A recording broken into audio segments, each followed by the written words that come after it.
Baik, selamat pagi, salam. Shalom. Pertama-tama kita ucapkan terima kasih kepada Tuhan Yang Maha Esa atas berkatnya sehingga boleh kita berkumpul kembali di ruangan ini untuk mengikuti kegiatan penyebaran, pemahaman dan penerapan budaya positif dari calon guru penggerak angkatan 11 Pak Robertus Tenibot dan Ibu Eni Seriani Ratu Edo. Ada beberapa kegiatan kita pembuka yang barusan kita lalui. Yang kedua doa. Yang ketiga pengarahan dari kepala sekolah. Yang keempat ada ice break. Yang kelima pemaparan materi dari kedua calon guru penggerak kita. Yang keenam ucapan terima kasih. Yang ketujuh penutup. Untuk mempersingkat waktu, saya minta kesediaan Ibu Yayu untuk memimpin kita dalam doa.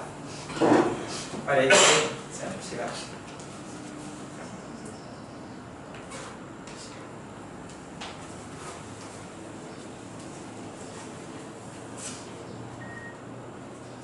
Bapak Kepala Sekolah dan juga Dewan yang saya hormati, marilah kita berdoa sebelum kita memulai seluruh kegiatan kita pada pagi hari ini. Dalam nama Bapa dan Putra dan Roh Kudus. Amin. Selamat pagi Bapak yang Maha Baik dan Maha Kudus. Puji dan syukur kami panjatkan kehadirat-Mu atas rahmat, berkat dan kasih-Mu yang berlimpah, sehingga memberikan kami kesehatan, memberikan kami keselamatan, dan memberikan kami semangat untuk dapat bertemu kembali di tempat ini.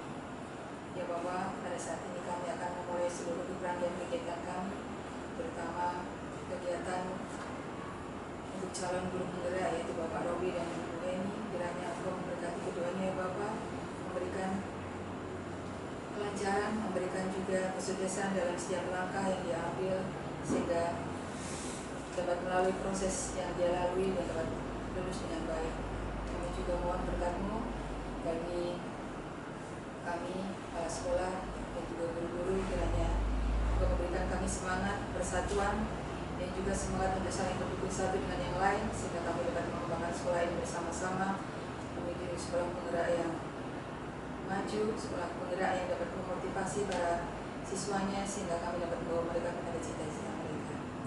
Kami juga berdoa bagi guru yang belum hadir, kiranya dapat menggerakkan mereka untuk hadir di tempat ini. Dan juga sekali lagi kami mohon berkat-Mu dan tercurah pada saat ini berkat yang kami butuhkan dalam nama Bapa dan Putra dan Roh Kudus. Amin.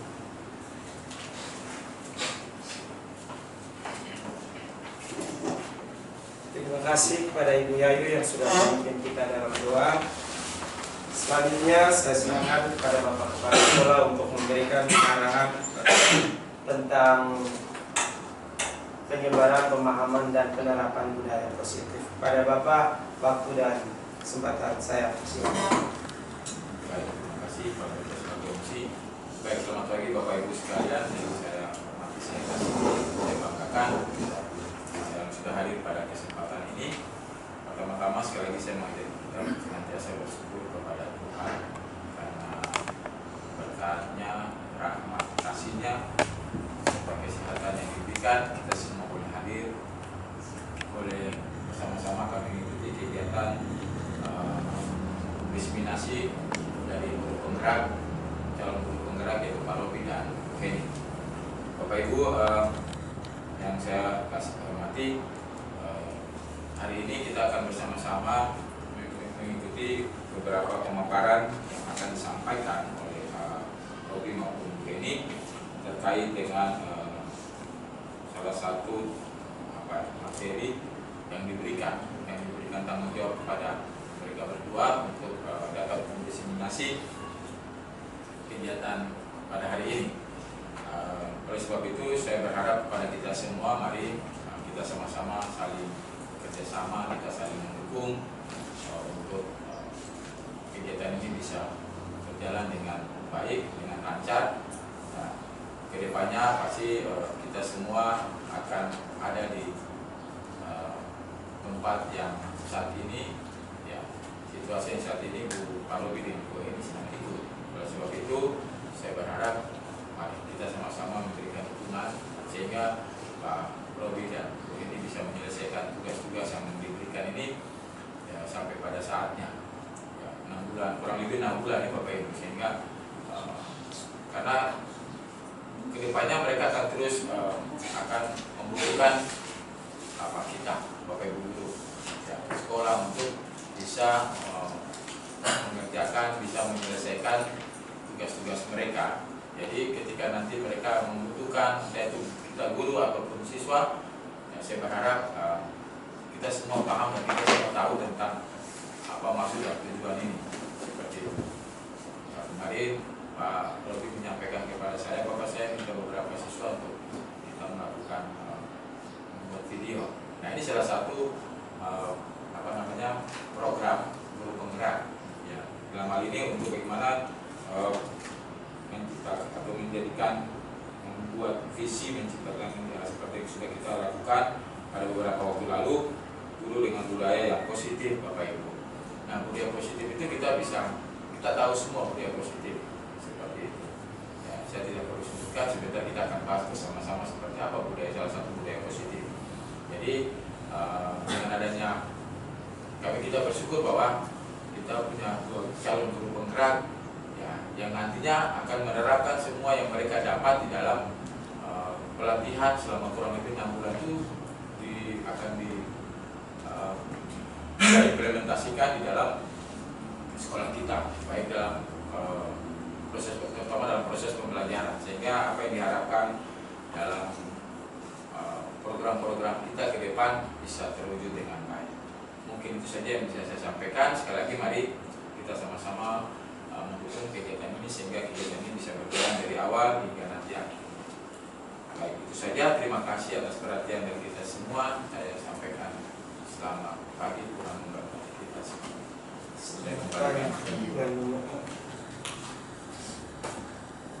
Baik, terima kasih kepada Bapak Kepala Sekolah yang sudah sedikit ini memberikan arahan tentang menyebarkan pemahaman dan penerapan budaya positif.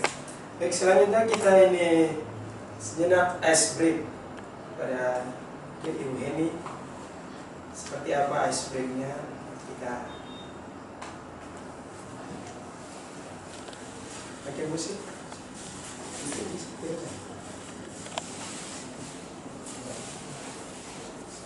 Baik, Bapak Ibu guru yang saya kasih, selamat pagi semua. Pagi. Izin Bapak Kepala Sekolah, terima kasih untuk kehadiran kita semua. Di pagi hari ini kita bersyukur karena kita sudah diberikan kesempatan untuk kita dapat beraktivitas kembali. Sebelum saya dengan Pak Robi memaparkan apa yang kami pelajari dari kegiatan kami sebagai calon guru penggerak, izinkan saya untuk memandu kita semua, supaya kita lebih semangat lagi, kita espreading dulu. Bisa tidak? Bisa. Oke, baik. Oke, nanti kalau saya bilang SMP YPPK Kristus Raja, Bapak Ibu guru bilang hebat, hebat, hebat. Gitu saja ya? Bisa? Bisa. Oke, baik. Kita mulai. SMP YPPK Kristus Raja, Hebat, hebat, hebat. ya. Mungkin nanti saya dipandu oleh Pak Robi juga untuk kita membuat sebuah permainan yang di situ akan menggambarkan sifat dari diri kita. Pak Robi, silakan. Ya, terima kasih Bu Eni. Untuk permainannya kita duduk saja. Oke.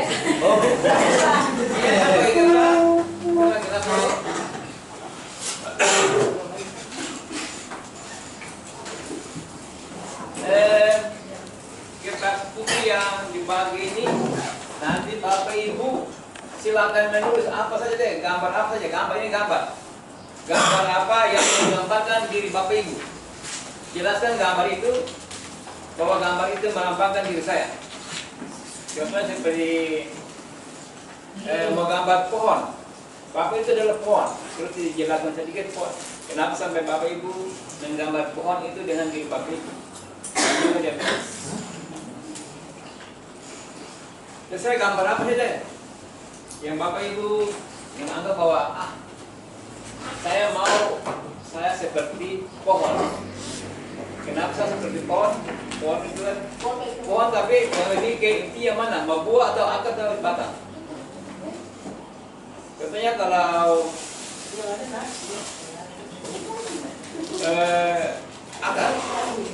akar itu fungsinya untuk mencari makan, untuk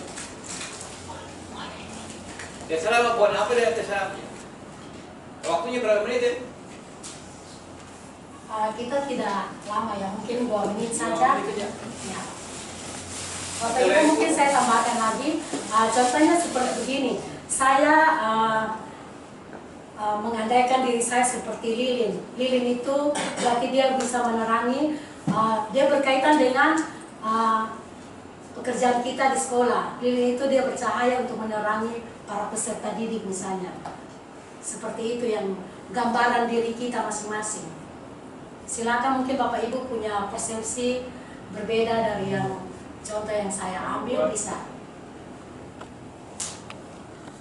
Waktu 2 menit ya. Oke. Bisa.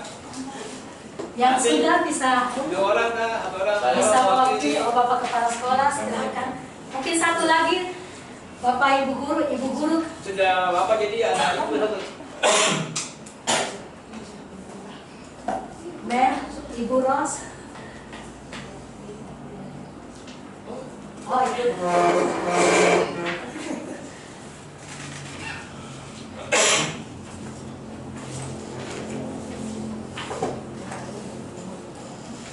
Ya, mungkin sambil menunggu teman-teman yang lain, kita minta kesempatan untuk Bapak Kepala Sekolah untuk memaparkan apa yang ya di depan Anda.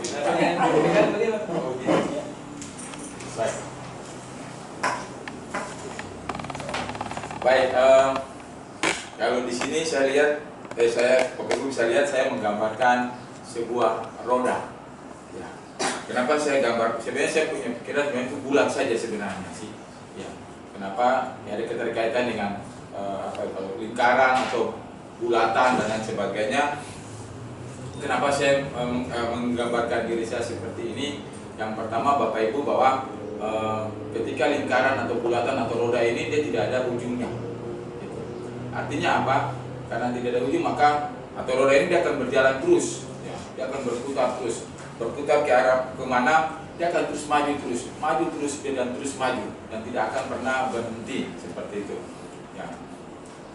Kemudian artinya kita akan terus belajar, kita akan terus mencari, kita akan terus menggali sesuatu yang mungkin belum ada dalam diri kita, atau pengetahuan atau hal-hal baru, sehingga atau kata lain bahwa kita akan belajar terus dan terus seperti itu. Nah, jadi kenapa saya menggambarkan sebuah roda seperti itu? Karena roda itu akan berputar, dia akan mengantarkan kita semua ke suatu tempat yang mana kita harapkan seperti itu. Itu saya menggambarkan saya sebagai roda. Terima kasih, saya kembalikan. Terima kasih Bapak Kepala Sekolah.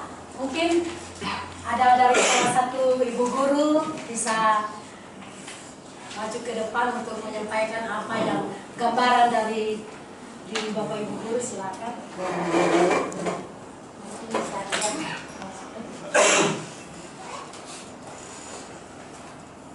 Baik, terima kasih. Kalau saya, mungkin teman-teman juga bisa, kita sebagai guru, gambaran saya itu seperti garam. Artinya kita sebagai guru kita harus bisa memberi rasa atau memberi pengaruh, ya, dalam arti pengaruh yang baik kepada anak-anak kita. Yang seperti tadi Bu Yani juga bilang, lilin juga bisa, kita bisa memberi pengaruh, bisa memberi penerang, bisa memberi hal-hal yang baik kepada anak-anak kita. Mungkin itu saja. Baik Bapak Ibu guru hebat, kita berikan apresiasi sekarang untuk kepala sekolah dan Ibu Ros dengan amazing. Begitu kepada Bapak Ibu, Bapak Kepala Sekolah dan Ibu Ros. Mari Bapak Ibu guru, 1, 2, 3. Amazing. Oke, tepuk tangan. Mungkin waktu dan kesempatan saya kembalikan untuk partner saya, Pak Robi, untuk memaparkan kegiatan awal kita. Nanti selanjutnya akan saya dengan Pak Robi, terus nanti selanjutnya baru saya. Terima kasih. Baik, terima kasih Trini. Sebelum saya ke materi, apa yang tadi disampaikan oleh Ibu Ros dan Pak Kepala Sekolah, menurut saya itu sesuai dengan apa yang dikatakan oleh Hadiah Dewantara, karena menurut Hadiah Dewantara itu belajar tidak mengenal usia. Sampai kau masuk di liang guru baru kau berhenti belajar. Dan tadi perutnya tentang asin, kalau makanan itu kalau tanpa garam juga tidak enak. Kalau gula saja tidak bagus. Gula akan jadi buat apa itu? Penyakit namanya apa sih? Diabetes. Jadi harus ada makanan, ada semua orang punya bumbu rempah di situ. Kadang orang bilang garam itu asin kok, tapi ada manfaatnya juga. Jadi jangan dilihat dari asinnya, tapi manfaatnya. Itu aja. Kita kembali ke materi. Materi itu tentang penyebaran pemahaman dan penerapan budaya positif di sekolah kita.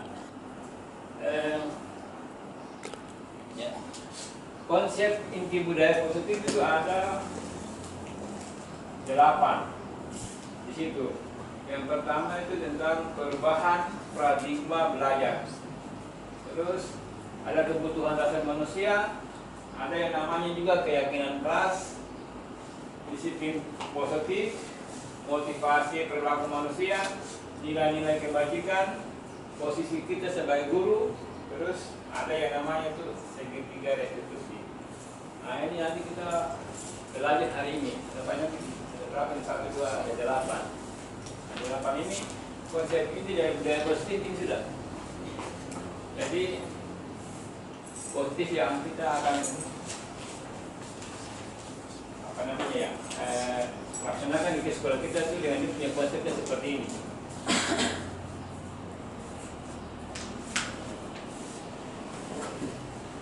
Kita lihat yang namanya itu pembelajaran dengan paradigma baru merupakan pembelajaran yang dirancang berdasarkan prinsip pembelajaran berdiferensiasi sehingga para peserta didik belajar sesuai dengan kebutuhan berdasarkan tahap perkembangan sesuai dengan teori psikologi modern untuk mewujudkan profil pelajar Pancasila berdiferensiasi. Perlukah ada yang bisa menjelaskan berdiferensiasi seperti apa? Nah, kayaknya semua sudah tahu tuh. Namanya pembelajaran berdiferensiasi. Seperti apa? Ada yang bisa? Pembelajaran berdiferensiasi itu kalau saya seperti apa? Pembelajaran diskusi kelompok, terus ini mempresentasikan dalam bentuk konten, dalam bentuk portofolio, mungkin seperti itu ya. Ada yang lain contohnya. Mungkin, ya, terima kasih.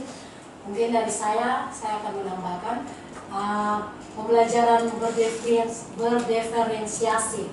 Bapak Ibu guru, di sini kita selalu menggambarkan bahwa pembelajaran yang kita lakukan, penerapan yang kita lakukan di kelas itu seolah-olah selalu berpusat pada guru. Nah, di sini ketika saya belajar dan menjadi seorang calon guru penggerak ini, saya mulai mempelajari Bapak, pembelajaran berdiferensiasi itu ternyata berpusat kepada murid. Nah, dalam pembelajaran ini ada beberapa strategi yang dipakai, yaitu yang pertama, strategi pembelajaran berdiferensiasi konten, yang itu biasa kita lakukan kepada anak-anak kita.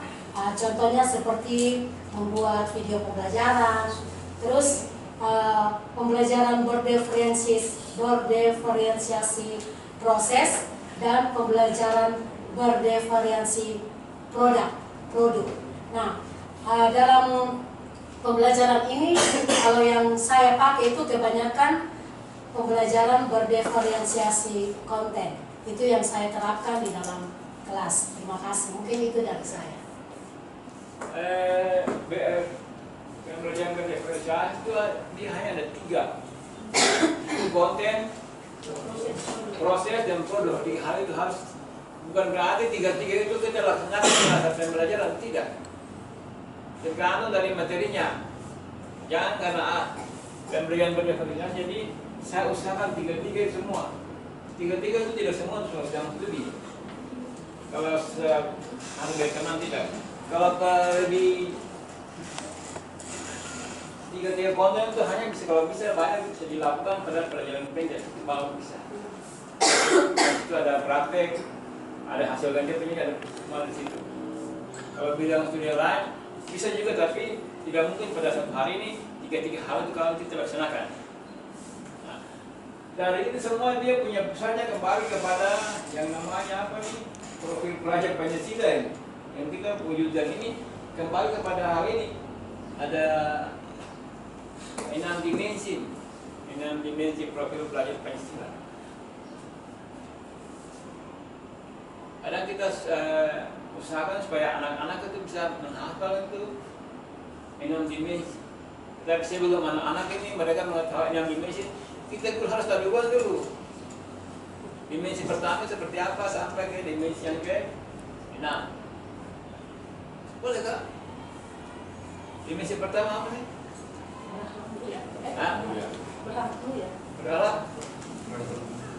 Berharap mulia. Kalau belum lengkap itu. Masa itu tidak. Kita tuh ya, coba. Beriman dan bertuan yang berakhlak dan mulia. Yang kedua.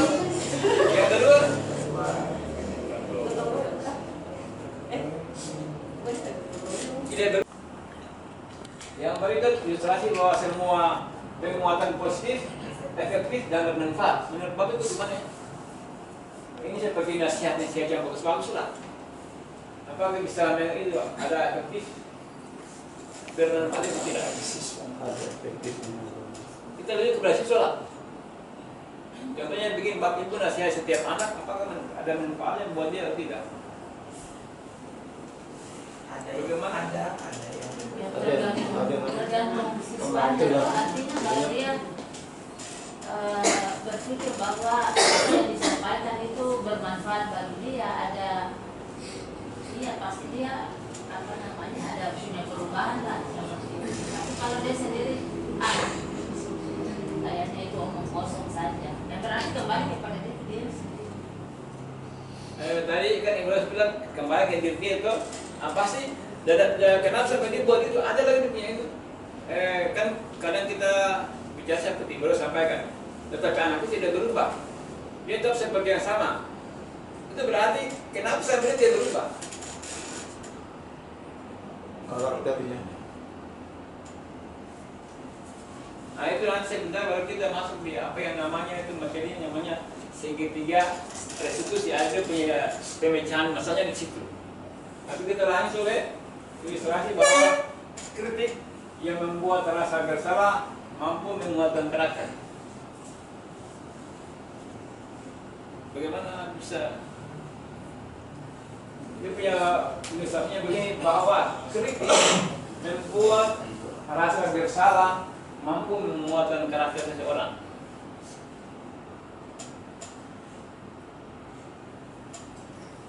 Bisa tidak?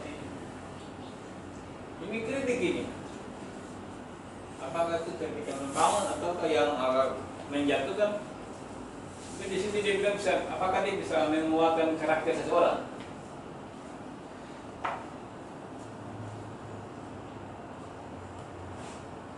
Tuh micet. Jawab. Macam saya kritik ibu toh, tapi kritik saya itu bisa tidak memuatkan ibu punya karakter atau tidak.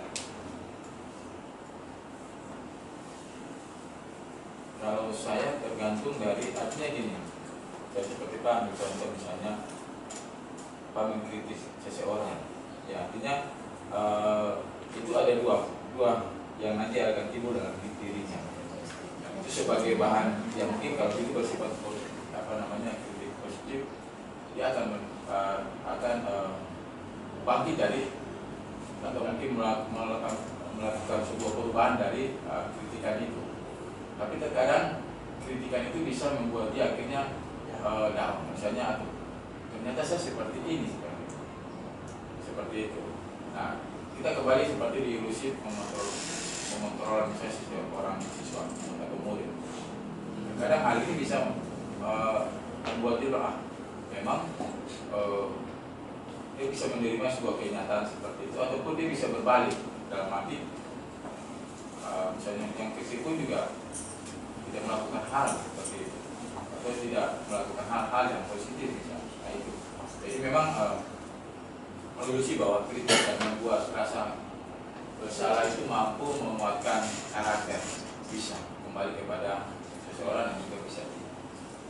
Baik, terima kasih. Saya Pak. Bisa itu tergantung kritiknya itu membangun atau kritik yang justru menjatuhkan. Kritik membangun itu artinya tidak menyalahkan anak tersebut misalnya berbuat kesalahan, lalu dia disalah-salahkan terus. Tapi bagaimana membalikkan motivasi dia supaya tidak berbuat kesalahan lagi. Sementara kalau dia sudah berbuat salah justru malah disalah-salahkan, dia pasti akan semakin merasa bersalah dan tidak bisa bangkit lagi. Menurut saya seperti itu. Baik, terima kasih buat Ibu dan Bapak. Intinya begini, ketika ada kritik yang dipikir pertama itu jangan kita pikir negatif dulu, intinya itu. Kalau kita sudah mulai dengan pemikiran negatif, apapun yang dikritik itu pasti salah. Jadi usahakanlah ketika orang mengkritik, ambil dia punya sisi positifnya dulu. Sisi positif itu lebih penting daripada sisi negatifnya. Kalau dalam pikiran kita hanya posisi negatif, itu selamanya itu akan pemikiranmu negatif terus. Tetapi kalau kamu awali dengan kritik, sisi negatifnya akan hilang. Yang berikut ilustrasi bahwa orang dewasa memaksa. Ini tentang murid dan guru juga. Di dalam kenyataannya pasti, apalagi di sekolah itu pasti sudah itu pasti pemaksaan pada orang dewasa itu pasti. Contohnya, wajib kau buat tugas kan, termasuk saja itu termasuk itu wajib kau buat tugas. Kalau kau tidak buat tugas sudah pemaksaan namanya.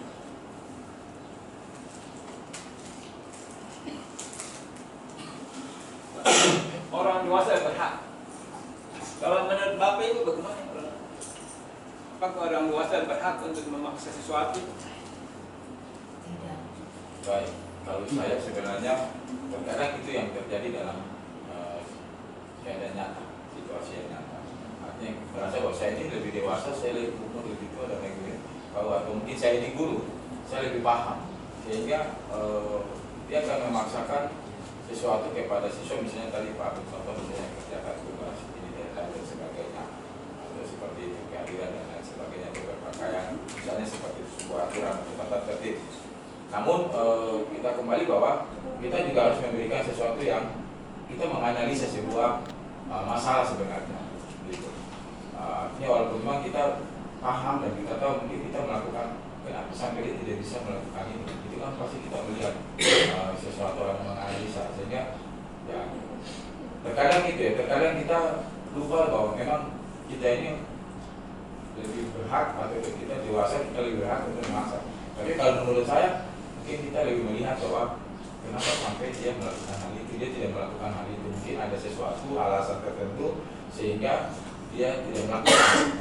Sehingga ketika itu, nah maka kita bisa membangun kritik-kritik atau mungkin membangun hal-hal yang bersifat motivasi kepada dia, yang mungkin seperti kita katakan bahwa kalau kau tidak buat tugas, kau tidak punya nilai.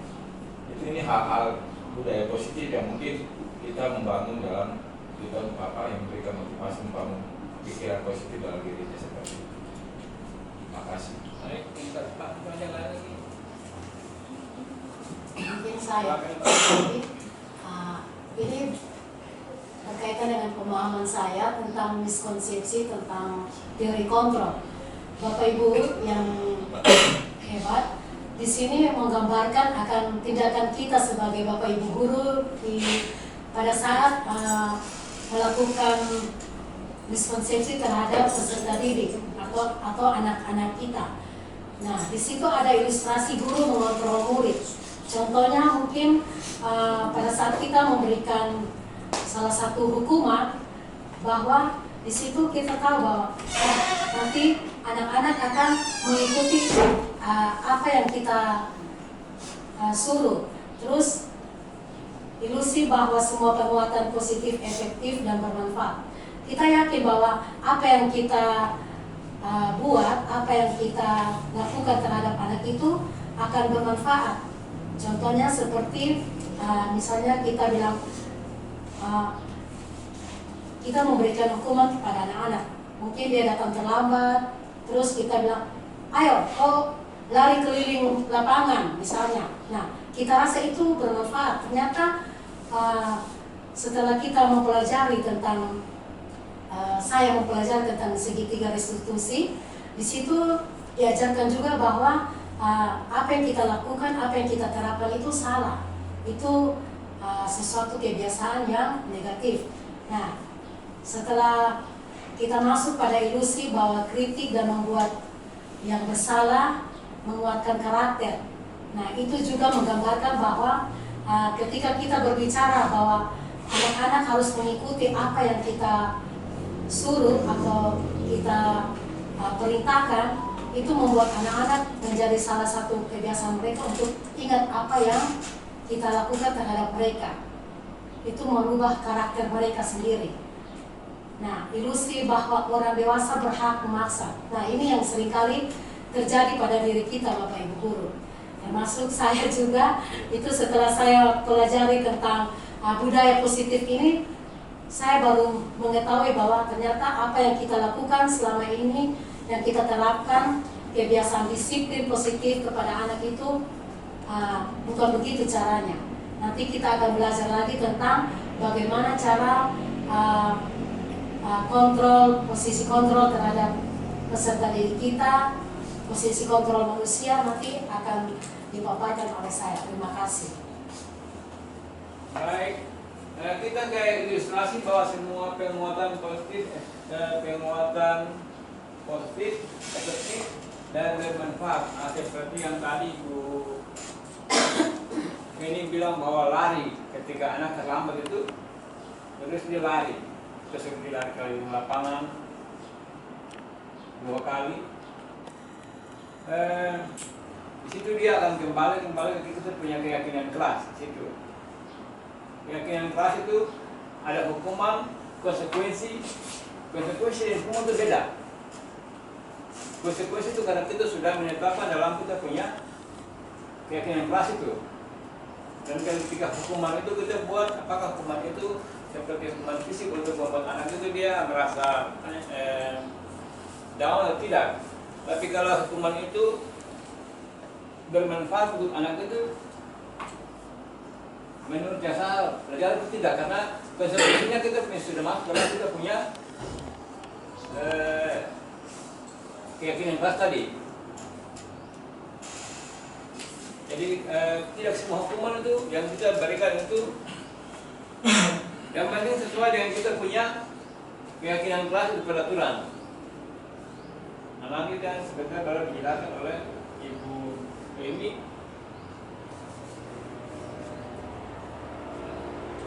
Nah, ini tadi kita masuk ke perubahan paradigma stimulus respon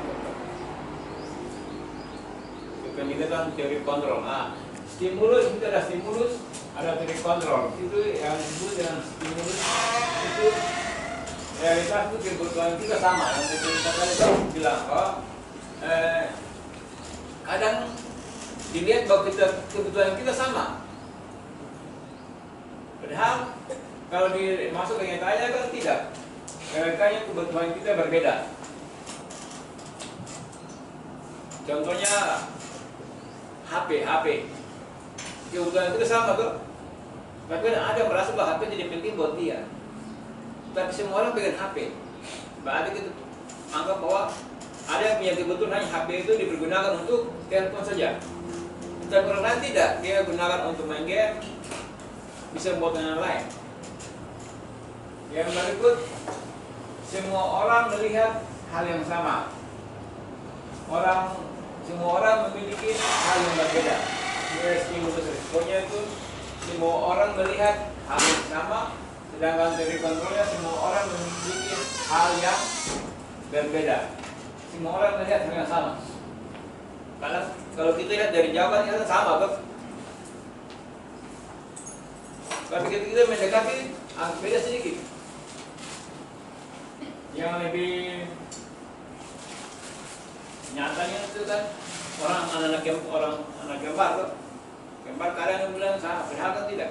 Setiap manusia gambar itu pasti ada dia punya perbedaan sedikit. Contohnya ada berapa gambar di sekolah ini? Ada 3. 5 orang.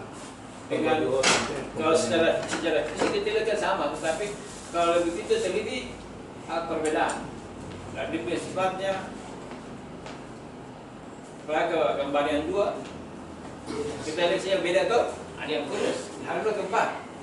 Ada yang ngomong, ada yang diam, ada yang bisa dikit agresif. Yang ketiga, perilaku buruk dilihat sebagai suatu kesalahan. Kalau dia punya kontrolnya, semua perilaku memiliki tujuan. Nah, itu yang tadi kita bicara itu bahwa apa yang dibuat anak itu pasti dia tujuan ada. Kenapa sampai di sini? Kenapa sampai dia buat itu? Baik itu perlakuan buruk atau baik itu baik pasti ada tujuannya. Kenapa sampai dia buat barang itu? Yang berikut, orang lain bisa mengontrol saya, Anda hanya bisa mengontrol diri Anda. Nah, itu yang tadi saya bilang tuh, bahwa seperti kadang berarti bilang ada kontrol gua, tapi kan tidak. Yang terakhir, saya bisa mengontrol orang lain, Anda juga bisa mengontrol saya. Nah, ini 2 yang itu hanya kebalikan dari ini.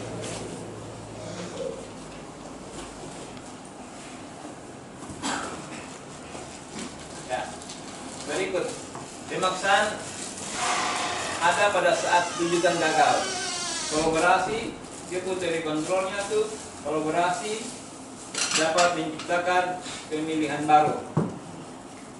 Model yang stimulus yang terakhir, model berpikir menang kalah.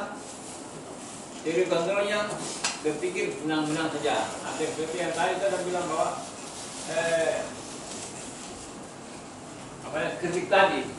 Kalau kita hanya berpikir tentang apa nih negatif, tidak akan. Jadi pilih ya, baik. Nah, seperti begini. Kalau berpikir kalah, saya belum ngomong tidak bisa. Selamanya begitu. Jadi itu yang penting bisa atau tidak, saya bisa. Enggak pada akhirnya agak melenceng, tapi yang penting ketika kita mau memikirkan sesuatu, pikirkan bahwa saya bisa.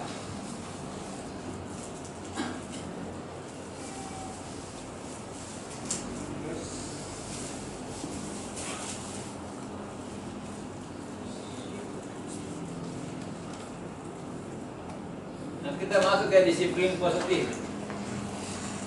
Seperti yang tadi Bapak bilang bahwa disiplin positif, saya yakin bahwa semua Bapak Ibu pasti tahu disiplin positif seperti apa. Ada yang bisa kan menjelaskan sedikit, bisa menjawab apa sih yang dimaksud dengan disiplin positif? Mas Yos, ya, disiplin positif. Apa sih yang dimaksud yang disiplin positif menurut Pak? Mas Yos?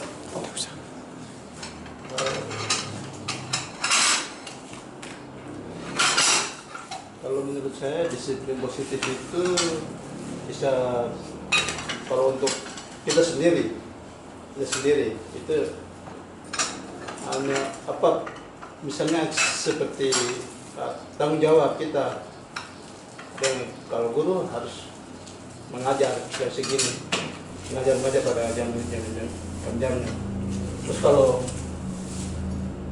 juga pas jam masuk, dan tidak mau tidak mau datang terlambat karena malu kepada teman-teman yang sudah datang.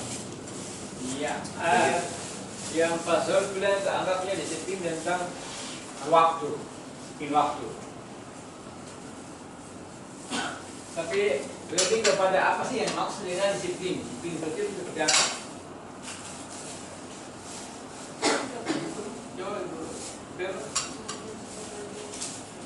Membentuk sikap mandiri.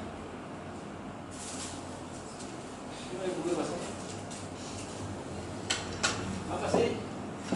Makanya kalau di sini itu ini kan tidak mungkin bahasa dengan kanan. Itu sudah pasti itu sebagai guru pasti punya barangnya itu sudah ada. Pada diri sendiri.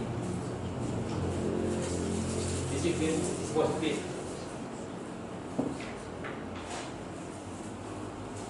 Bagaimana misalnya? Bisa dijelasin disiplin positif. Bapak Ibu Guru, terima kasih. Mungkin kita bisa lihat di dalam slide yang dipaparkan oleh Pak Robi. Disiplin positif itu berasal dari kata disiplin yang artinya belajar disiplin. Artinya kalau menurut pengalaman saya, disiplin berarti kita harus bertanggung jawab. Artinya bertanggung jawab dalam terhadap diri kita dulu, baru kita bisa menerapkan mungkin kepada peserta didik. Nah, nanti akan dicontoh oleh peserta didik atau Bapak Ibu Guru yang lain. Itu yang artinya kembali kepada diri kita dulu. Itu menurut pemahaman saya.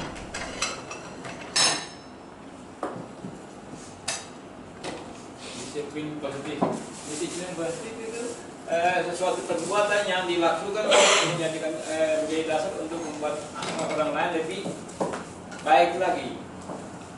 Itu aja. Disiplin positif itu merupakan salah satu cara. Ini salah satu cara, bukan dia ini salah satu cara untuk yang berpikir untuk menunggu kesadaran saat mempertanyakan peserta didik tanpa imbalan, penghargaan atau reward, ancaman atau hukuman.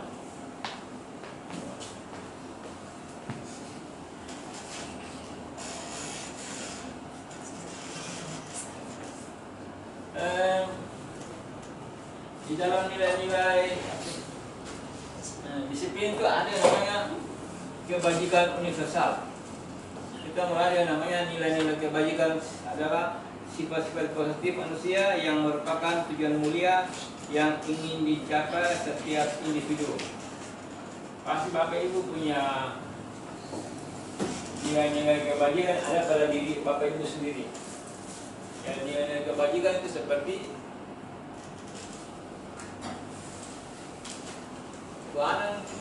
nilai kebajikan yang ada dalam diri itu seperti apa? Kebajikan. Dia dari ini sifat-sifat positif manusia. Nilai kebajikan pada diri ibu. Love. Rasa kasih sayang. Kasih sayang itu dibutuhkan oleh manusia, tidak mungkin. Nilai kebajikannya adalah kasih sayang. Yang lain?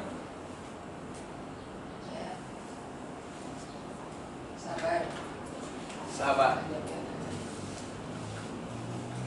Cobalah begini, Bapak bisa menyebutkan salah satu sifat positif yang melambangkan diri Bapak Ibu. Kayak Ibu Ayu tadi sabar, Ibu Ana love, sayang. Juga ya. Empati mungkin. Iya, empati. Artinya kadang-kadang kan kita simpati. Kalau simpati itu kan, oh kasihan, habis itu hilang kan. Tapi empati itu kan bagaimana kita juga perlu merasakan apa yang orang lain rasakan. Yang mana lagi? Masa tidak ada dalam itu nilai kebajikan ada pada diri Bapak Ibu? Pakai emosi marah-marah itu termasuk kebajikan kan? Atau tidak kan? Coba Ibu Guru. Kreatif. Kreatif. Bagaimana? Ibu guru. Yang tadi katanya melambangkan diri Bapak Ibu sendiri deh. Itu saya lanjut melambangkan diri Bapak Ibu. Perhatian Bapak, Pak Robi, perhatian kepada anak-anak. Iya, perhatian. Nilai kebajikan perhatian. Oh, saya tuh lebih ke ya friendly. Friendly itu artinya bahwa kita bisa sama siapa, berteman sama siapa saja, bisa merangkul anak-anak dari latar belakang apa saja. Friendly berteman tanpa membedakan Iya. suku, agama, dan ras. Mungkin lebih tepat, lebih menghargai. Ya, kan.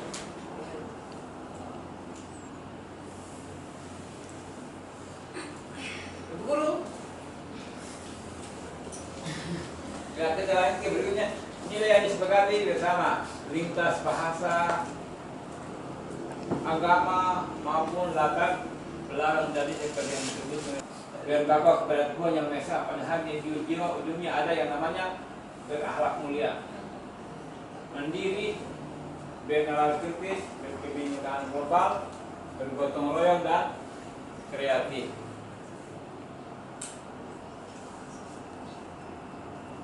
Ya,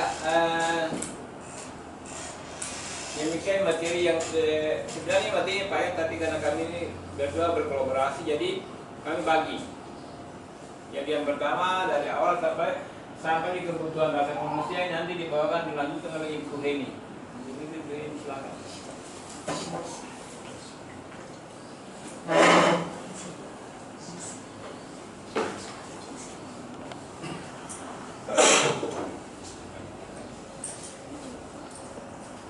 Baik, Bapak Ibu guru hebat, terima kasih. Kita berikan aplaus dulu.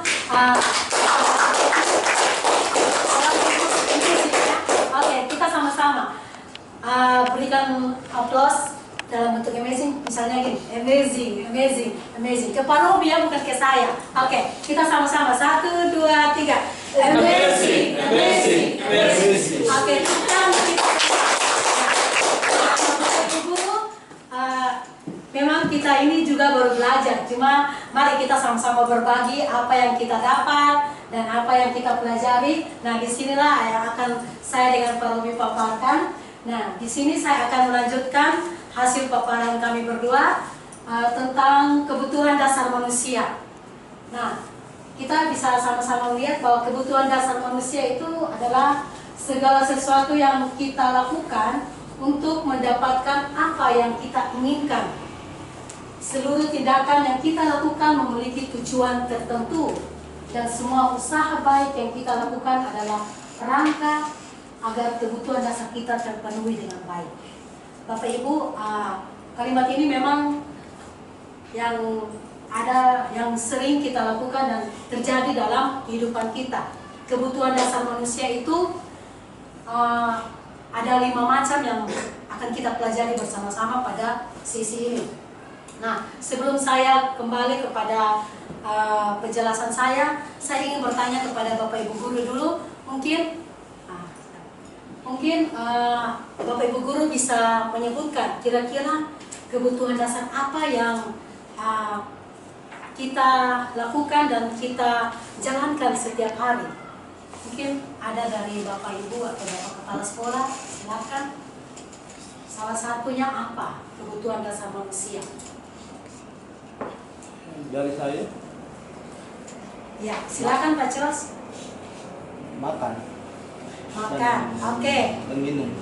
Makan dan minum ya. Ya, itu wajar ya. Itu memang kebutuhan kita secara manusia. Setiap kita butuh makan, setiap hari kita butuh minum. Nah, mungkin ada yang lain, Ibu Ana. Kebutuhan dasar apa lagi?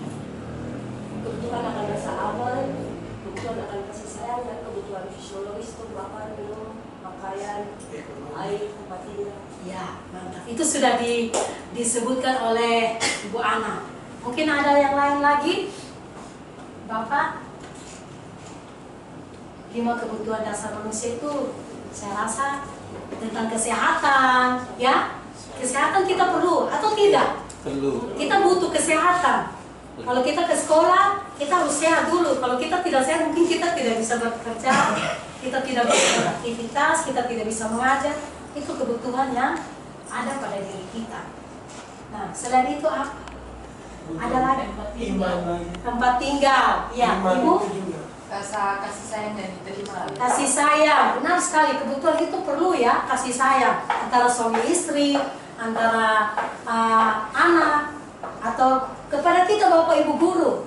Kalau kita tidak ciptakan kasih sayang dalam komunitas kita, mungkin sekolah ini tidak akan berkembang. Ya, itu juga diperlukan. Nah, mari kita lihat sama-sama. Ini 5 kebutuhan dasar manusia. Yang pertama, kebutuhan bertahan hidup, ya. Kebutuhan bertahan hidup. Yang kedua, cinta dan kasih sayang. Cinta dan kasih sayang. Yang ketiga itu kebebasan. Kita butuh bebas ya. Kadang kita mengajar itu, kita tidak mungkin kita mengajar selama 1 hari itu kita mengajar, tapi kita juga butuh istirahat, bebas ya. Terus kesenangan, kebutuhan dasar manusia yang berikut tentang kekuasaan. Nah, kita akan lihat tentang kebutuhan manusia yang pertama, yaitu kebutuhan bertahan hidup, yang tadi sudah disebutkan oleh Pak Chos, yaitu dalam kehidupan kita butuh makan, kita butuh minum, tempat tinggal, ya, terus keamanan. Nah, itu yang kita pelajari. Yang berikut tentang kasih sayang. Nah, kasih sayang di sini ada 2 ya. Mungkin kasih sayang karena rasa diterima, ya. Terus kasih sayang dipedulikan, berbagi kerjasama menjadi bagian dari kelompok. Misalnya dalam komunitas kita harus membentuk suatu kerjasama. Berarti kita harus apa? Berkolaborasi bersama. Contohnya seperti saya dengan Pak Robi pada hari ini, ya, itu adalah suatu kerjasama. Kasih sayang, peduli. Nah, kebebasan, terus kesenangan dan kekuasaan. Nah, penguasaan di sini berkaitan dengan harga diri, keinginan atau dianggap memimpin. Bapak Ibu guru, seringkali kita kalau di dalam kelas itu kita selalu memakai apa yang menjadi kebutuhan dasar kita sebagai manusia, yaitu tentang kekuasaan. Nah, dalam menerapkan pembelajaran, kita selalu seolah-olah, oh, saya yang jadi guru, saya yang berkuasa, berarti anak-anak harus mendengar saya. Itu yang seringkali kita lakukan. Nah, setelah kita mempelajari tentang kebutuhan dasar manusia ini, kita harus bisa membedakan, ya.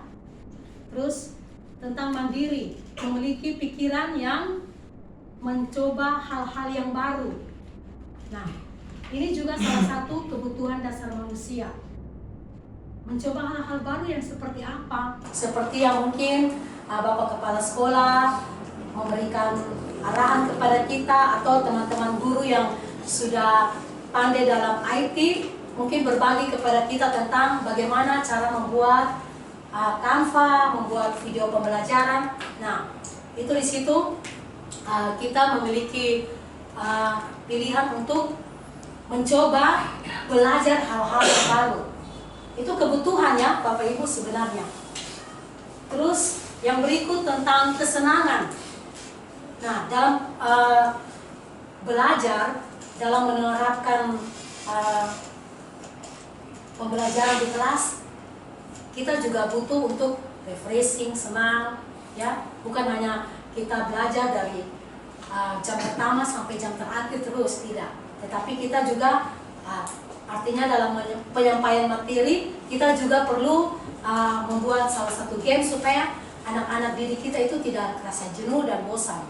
Itu mungkin kebutuhan dasar yang kita terapkan di dalam pembelajaran kita. Oke, lanjut. Nah, Sekarang kita lihat tentang motivasi perilaku manusia.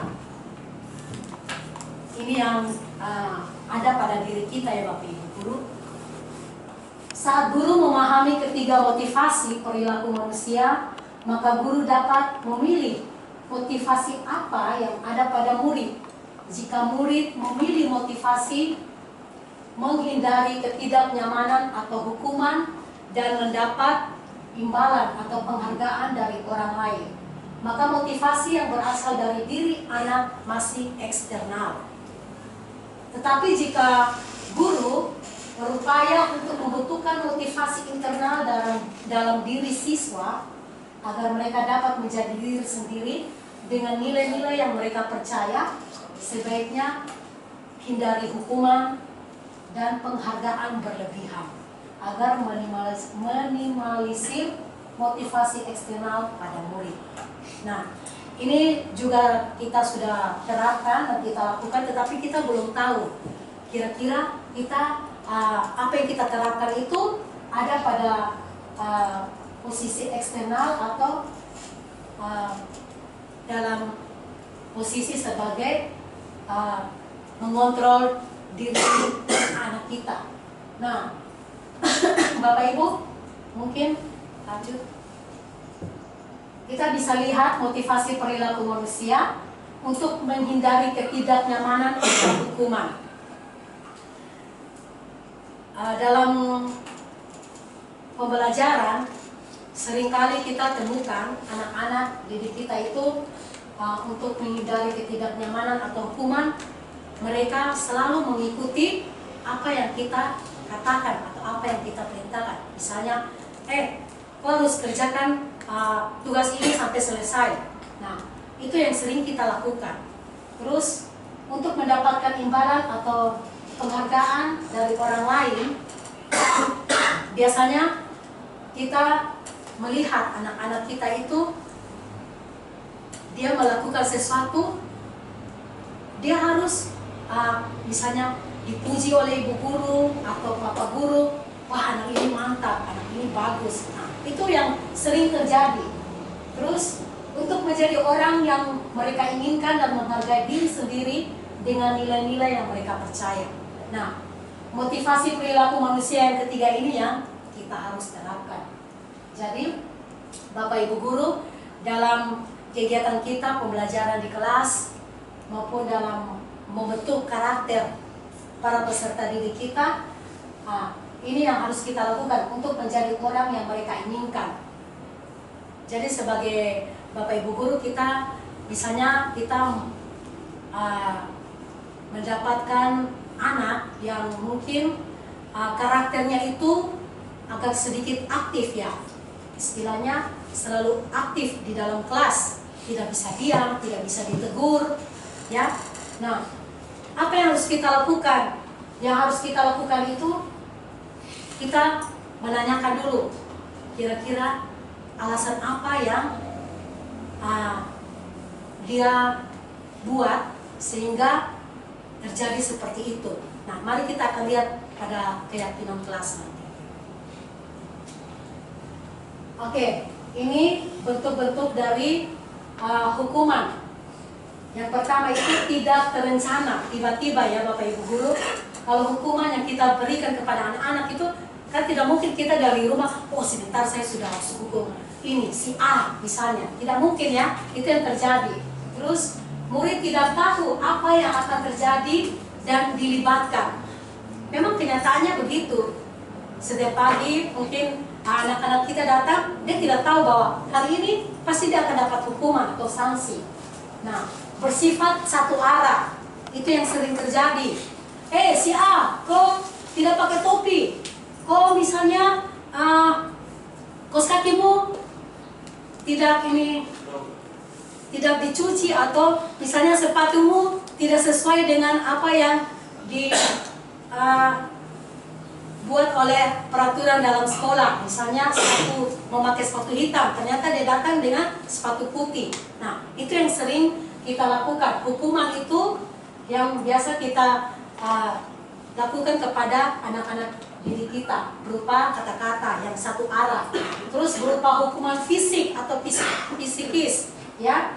Fisik itu misalnya kita menyuruh dia lari keliling lapangan atau memungut sampah, itu hukuman fisik. Nah, yang berikut tentang konsekuensi. Nah, di sini kita lihat konsekuensinya bagaimana, terencana atau disepakati sesuai peraturan.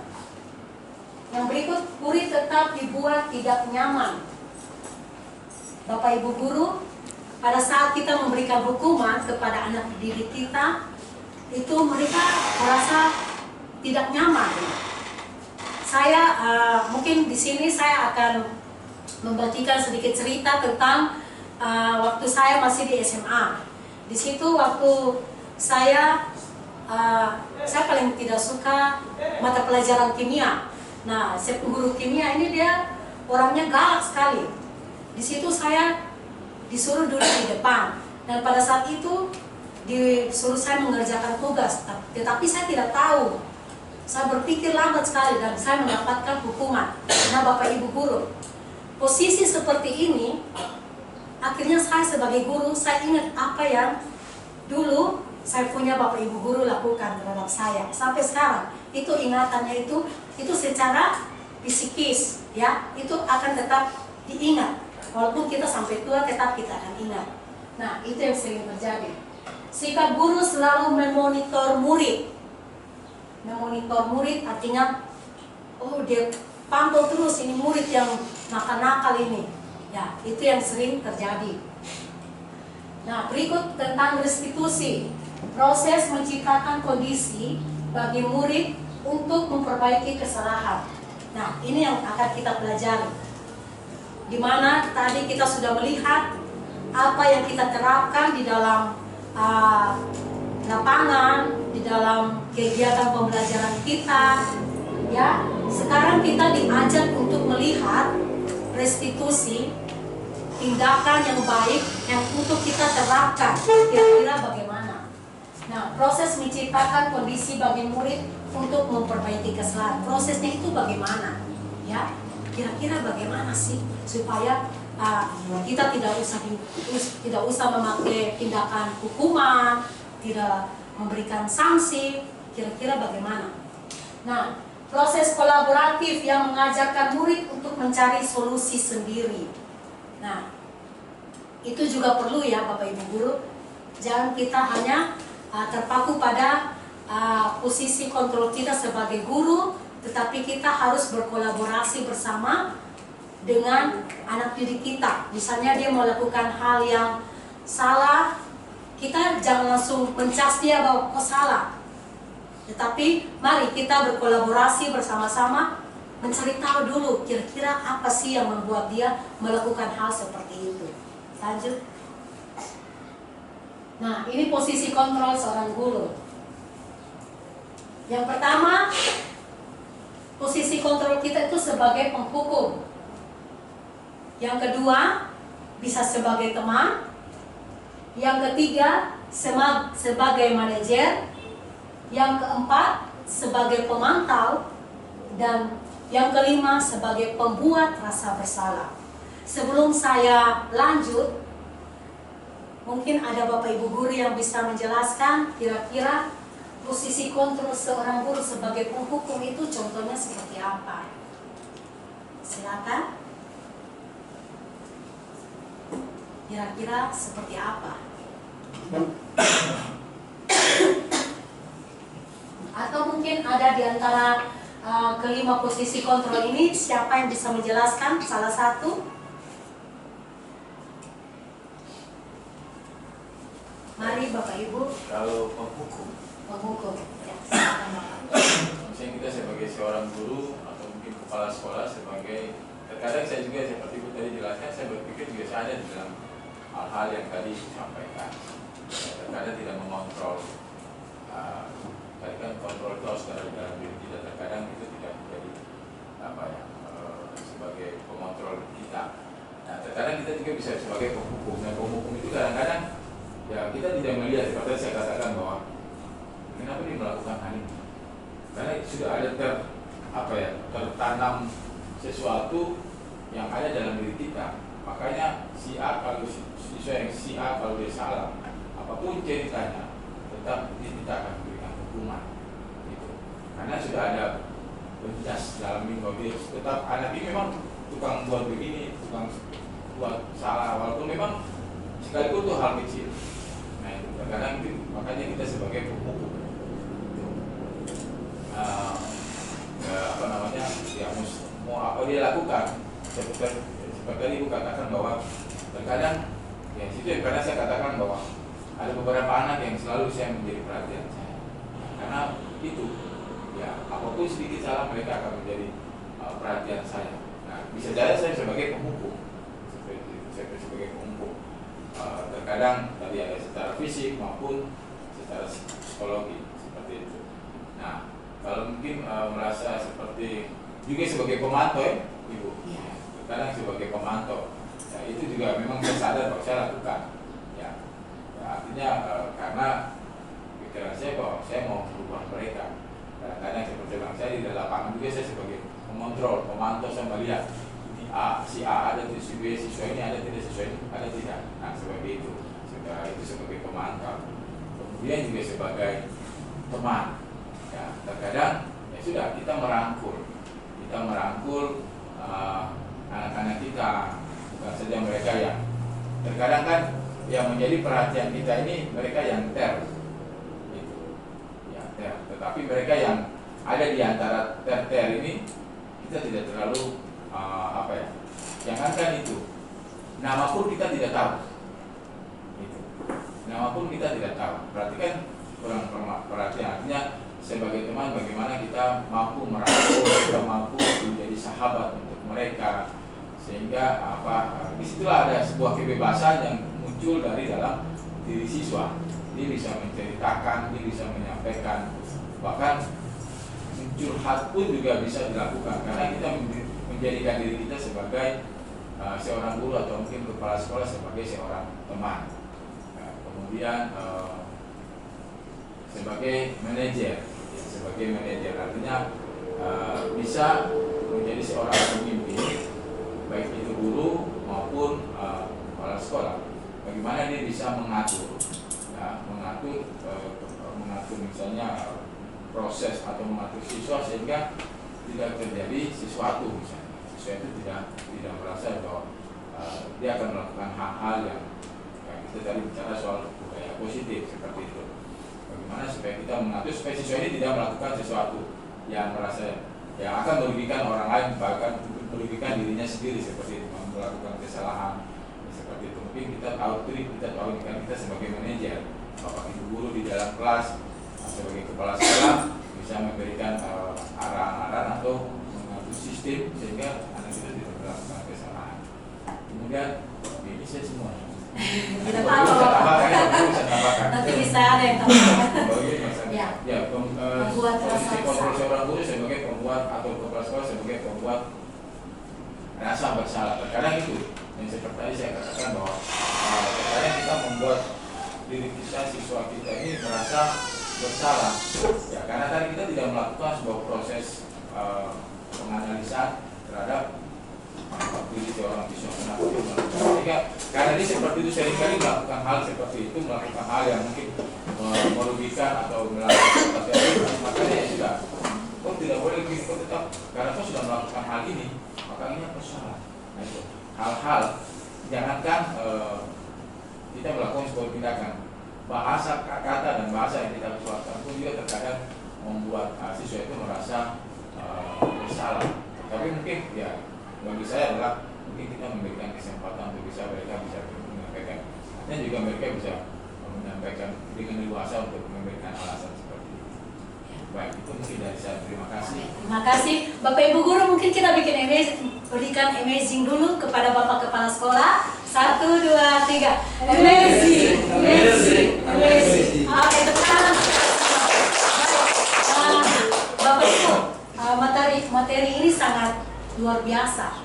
Artinya ini yang kita perlukan untuk penerapan kita di dalam tugas kita sebagai Bapak Ibu Guru. yaitu sebagai posisi kita sebagai penghukum, sebagai teman, sebagai manajer, pemantau, dan pembuat rasa bersalah. Nah, posisi kontrol seorang guru ini, ya, posisi kontrol seorang guru ini dari kelima ini yang harus kita lakukan itu dalam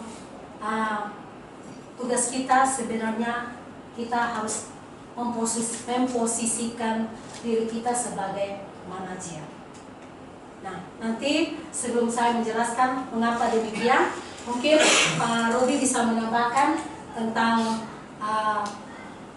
posisi kontrol seorang guru dari kelima tahapan ini. Silakan.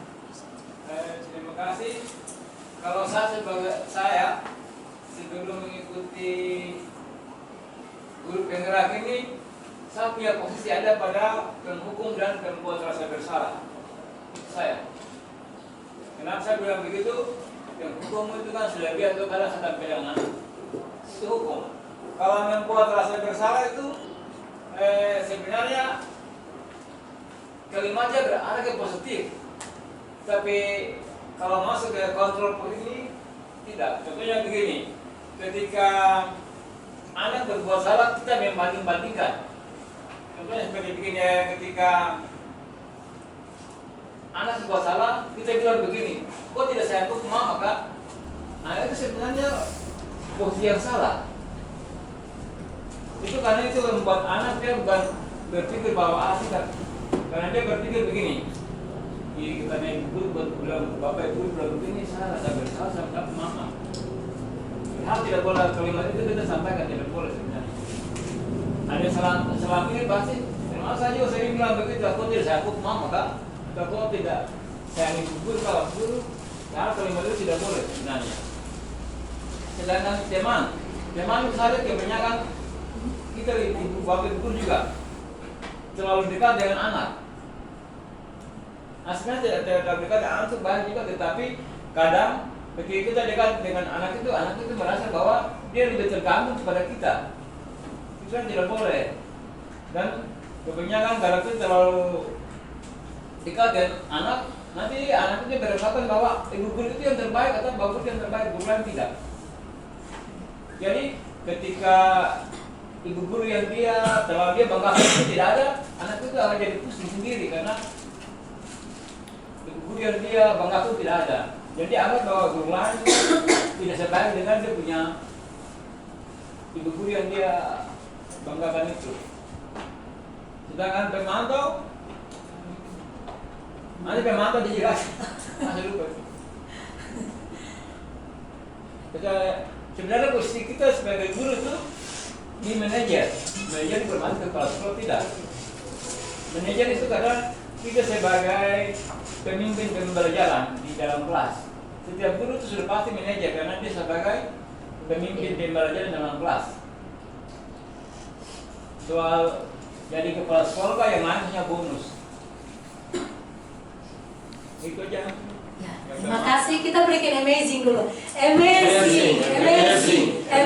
Oke, tepuk tangan untuk kita semua. Baik.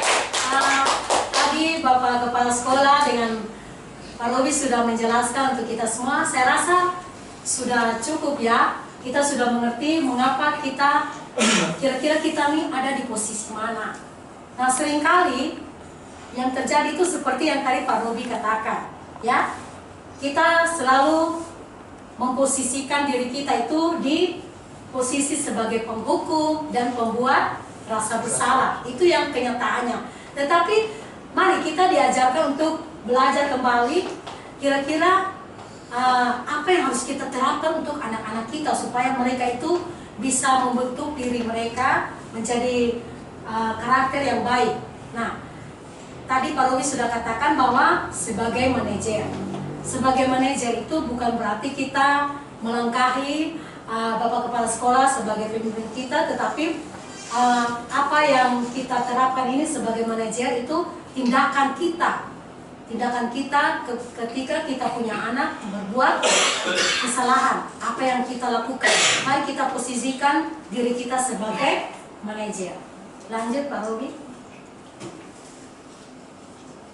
Baik. Ini contoh penerapan 5 posisi kontrol yang tadi sudah dijelaskan oleh Bapak Kepala Sekolah dengan Pak Robi. Sebagai penghukum, patuhi aturan sekolah lalu berdiri di depan barisan. Itu yang sering kita lakukan ya. Yang berikut, memantau. Kamu sudah melanggar. Misalnya kita memantau anak, oh itu tadi dia ada lari ke kantin, di belakang kantin situ dia tidak ikut apel misalnya. Nah, sebagai pemantau ya Bapak Ibu. Nah, ketika dia datang, kita menanyakan kepada dia, kamu sudah melanggar, apa peraturan dan konsekuensinya? Kita bertanya kepada dia. Itu sebagai pemantau, posisi kita sebagai pemantau. Nah, sebagai teman, biasa yang sering kita lakukan, ayolah berbaris yang tertib, ya, buat guru bangga. Kali ini tidak apa-apa. Biasa kita puji-puji anak, kita posisikan diri kita sebagai teman, ya. Terus membuat rasa bersalah. Nah, ini posisi kita terkadang ada di posisi ini. Berapa kali Bu Guru harus memberitahu kamu, Bu Guru kecewa sama kamu. Itu yang sering terjadi. Dan dari kelima penerapan posisi kontrol ini, kita diajarkan untuk berada di posisi sebagai manajer. Lanjut Pak Robi. Baik. Nah, ini Bapak Ibu Guru, kira-kira posisi kita sebagai manajer seperti ini. Guru berbuat sesuatu bersama murid, mempertanggungjawabkan perilakunya dan mendukung murid agar dapat menemukan solusi atas permasalahannya sendiri. Oke. Untuk kita bisa masuk pada mengajak anak pada melihat tentang posisi dia sendiri, apakah dia bersalah atau tidak, mari kita sama-sama mengajak dia untuk membuat suatu keyakinan sekolah atau keyakinan kelas. Bapak Ibu Guru, sebelum saya belajar tentang keyakinan kelas ini, biasa yang kita lakukan di kelas itu peraturan kelas ya. Nah, peraturan kelas itu dia beda dengan keyakinan kelas. Mungkin Pak Robi bisa sebutkan bantu saya peraturan kelas, contohnya seperti apa?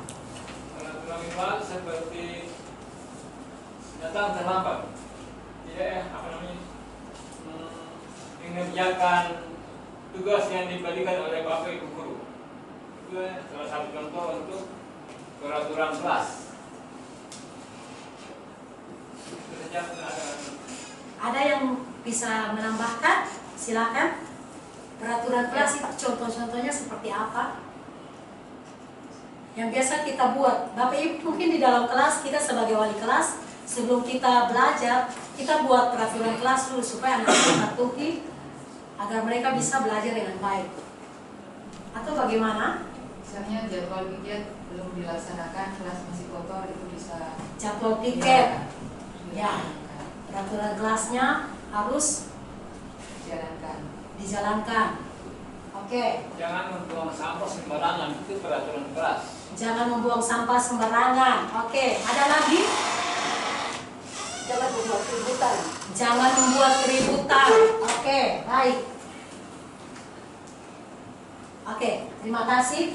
Nah, Bapak Ibu Guru, kita belajar tentang peraturan kelas. Itu kita menggunakan kalimat-kalimat yang sebenarnya kalimat-kalimat negatif. Kalau kita belajar tentang keyakinan kelas, ya kita meyakini anak untuk melihat apa yang dia lakukan itu kira-kira dia jalankan atau tidak. Berarti kita harus memakai kalimat positif. Tadi peraturan kelas ada yang disampaikan oleh Pak Robi dan Ibu Ana, jangan membuang sampah sembarangan, tidak boleh ribut di dalam kelas. Tetapi di sini keyakinan sekolah atau keyakinan kelas itu tidak menggunakan kalimat negatif. Jangan dan tidak dipergunakan. Jadi Bapak Ibu, mari kita terapkan di dalam kelas kita sebagai wali kelas, kita terapkan atau sebagai guru mata pelajaran, mari kita terapkan sama-sama membuat keyakinan kelas dan kesepakatan kelas bersama anak-anak didik kita. Contoh, guru berperan dalam mewujudkan terbentuknya keyakinan kelas dengan adanya kesepakatan antara guru dan murid. Nah, dalam membuat keyakinan kelas itu kita harus sepakat dulu. Kira-kira anak-anak itu setuju atau tidak? Jangan sampai kita menonton dengan kita punya keyakinan kelas. Oh, saya yakin bahwa datang tepat waktu. Berarti nanti mereka datang tepat waktu. Contoh ya, itu keyakinan kelas. Nah, tetapi apa yang kita sampaikan, apakah disetujui oleh anak-anak kita? Nah, itu yang harus kita sepakati bersama dalam membuat keyakinan kelas itu. Yang berikut, keyakinan sekolah atau kelas berupa universal dan mudah diingat dan diterapkan di lingkungan sekolah. Nah, keyakinan kelas itu harus diingat, harus diterapkan oleh anak-anak didik kita. Jadi kita sebagai bapak ibu guru hanya memandu dan menuntun mereka supaya mereka bisa melihat, oh ternyata keyakinan kelas ini adalah kesepakatan kelas bersama antara guru dan murid. Yang pertama, keyakinan kelas yang harus kita buat, datang tepat waktu. Itu kita memakai kalimat-kalimat yang positif, ya. Ajukan tangan pada saat bertanya. Tidak boleh mengangkat tangan. Itu kalimat negatif. Jadi silakan Bapak Ibu guru, kita membuat keyakinan kelas yang anak-anak tidak terbeban dan merasa mereka bisa melakukan. Mereka meyakini untuk mereka lakukan dalam kesepakatan kelas bersama. Yang berikut, yang ketiga, misalnya menghormati guru, menghargai teman, ya, itu keyakinan-keyakinan kelas yang akan kita terapkan. Lanjut Pak Ruby. Nah, Bapak Ibu guru, saya dengan Pak Ruby sudah menerapkan keyakinan kelas yang kita pelajari bersama-sama dalam kegiatan pendidikan calon guru penggerak ini kepada anak-anak didik kita. Nah, mungkin ini salah satu contoh dari keyakinan kelas yang saya buat di dalam kelas saya. Pak Ruby punya ada, tetapi nanti pada bagian contoh restitusi, penerapan restitusi, nanti Pak Ruby akan tampilkan video restitusinya. Nah, ini contoh-contohnya seperti ini. Keyakinan kelas itu setelah kita sepakati bersama, kita buat dalam salah satu bentuk struktur atau dalam salah satu bagan begitu ya. Misalnya kita tampilkan. Jadi Bapak Ibu guru ketika anak-anak misalnya, oh Ibu guru, saya menuliskan datang tepat waktu. Nah, pada saat anak-anak kita bagikan stiker note, mereka masing-masing menuliskan kira-kira kelas apa yang mereka inginkan. Setelah itu, kita suruh mereka tampilkan, paparkan atau tempelkan di dalam tempat atau bagan struktur yang kita sudah tampilkan di depan. Terus mereka akan tampilkan di situ. Misalnya datang tepat waktu, oh 3 orang yang meyakinkan itu.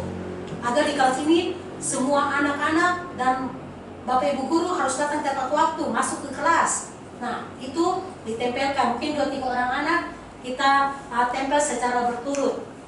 Yang berikut, mungkin buanglah sampah pada tempatnya. Nah, nanti dia di tahap-tahap yang sudah ditentukan. Nah, itu yang disusun. Nah, dari segala keyakinan kelas itu yang disepakati bersama. Jadi setelah itu anak-anak membuat tanda tangan menyetujui kesepakatan kelas yang dibuat. Jadi bukan hanya mereka tempel saja, tetapi mereka membuat tanda tangan atau mengisi daftar absen bahwa mereka setuju untuk keyakinan kelas yang dilakukan atau disepakati bersama. Lanjut. Baik, pada segitiga restitusi ini, guru yang berperan sebagai manajer menggunakan segitiga restitusi dalam penyampaian masalah melalui 3 tahap. Bapak Ibu, ketika anak-anak kita membuat salah satu kesalahan atau dihadapkan pada salah satu masalah, mari kita sama-sama melihat kira-kira apa yang harus kita buat. Yang pertama, menstabilkan identitas. Yang kedua, validasi tindakan yang salah. Yang ketiga, menanyakan keyakinan. Nah, tujuannya untuk apa? Untuk menghasilkan murid yang mandiri dan bertanggung jawab. Lanjut. Nah, berdasarkan prinsip ini yang saya jelaskan kepada kita semua tentang bagaimana caranya menstabilkan identitas. Berdasarkan prinsip, membuat kesalahan adalah bagian dari proses pembelajaran. Yang pertama, berbuat salah itu memang wajar, itu yang harus kita sampaikan kepada anak-anak. Misalnya, anak saya, dia melakukan salah satu tindakan, mungkin dia ribut dengan teman, terus robek teman punya buku, terus saya panggil. Contoh ya, misalnya Swider sini, nanti ke ruang guru ya. Setelah dia datang, nanti saya tanya dia, Swider sudah tahu mengapa ibu guru memanggil Swider? Mungkin ada anak yang dia sudah tahu kenapa kita panggil. Oh tadi kayaknya saya berbuat salah. Terus anak itu dia menjawab, sudah Bu Guru. Nah, setelah itu kita lanjut. Kita mengatakan dulu, kita mengambil hatinya. Swider, memang tidak ada manusia yang sempurna. Ibu guru juga pernah melakukan kesalahan. Ya, kita semua pasti pernah melakukan kesalahan. Kita mengajak anak untuk melihat kembali apa yang ia lakukan. Nah, setelah itu, ibu bapak juga pernah melakukan itu. Nah, terus mencari, bapak ibu tidak mau mencari siapa yang salah, tapi bapak ibu ingin mencari solusi dari permasalahan yang terjadi. Yang tadi saya sudah katakan, kita juga pasti berada, kalau kita berada di posisi seperti dia, pasti kita akan melakukan hal yang sama. Kita lihat dulu kasus apa yang dia perbuat, ya. Jangan sampai dia mencuri, kita bilang, oh kita melakukan hal yang sama, tidak mungkin ya. Nah, kita lihat dulu, kita lihat kembali kasus apa yang anak-anak kita lakukan. Nah, kamu berhak merasa begitu. Lanjut. Ini menstabilkan identitas, kita stabilkan dulu. Mungkin dia dari kelas, mungkin dia emosi atau bagaimana, atau mungkin dia kesal dengan temannya atau bagaimana, kita stabilkan identitasnya dulu. Yang berikut, validasi tindakan yang salah. Berdasarkan prinsip setiap perilaku berupaya memenuhi suatu kebutuhan tertentu. Nah, ini kata-kata yang harus kita berikan kepada anak-anak kita. Misalnya tadi ya, mungkin Swider dia bertengkar dengan temannya, terus dia robek bukunya, robek buku temannya. Nah, mari kita gunakan kata-kata ini. Kamu pasti punya alasan mengapa kamu melakukan hal seperti itu. Nah, setelah dia menjawab, iya Bu Guru. Nah, pasti dia akan menjelaskan. Dia akan memberikan alasan kenapa dia sampai seperti itu. Bapak Ibu, mungkin bukan anak-anak kita saja. Kita saja yang berbuat salah, pasti kita punya alasan mengapa kita melakukan hal seperti itu. Yang berikut, padahal kamu bisa melakukan yang lebih buruk dari ini. Dalam penerapan segitiga restitusi, saya mengambil contoh kemarin contoh kasus saya itu tentang seorang anak yang datang terlambat karena dia membantu ibunya yang berjualan kue.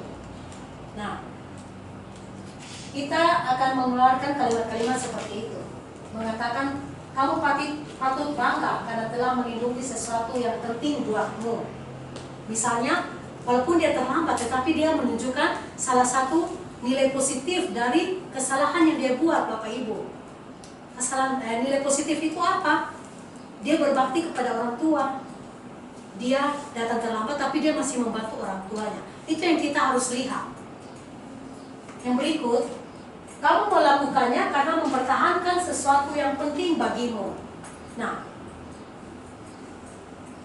kalimat-kalimat ini juga yang sering terjadi pada diri kita atau anak-anak kita.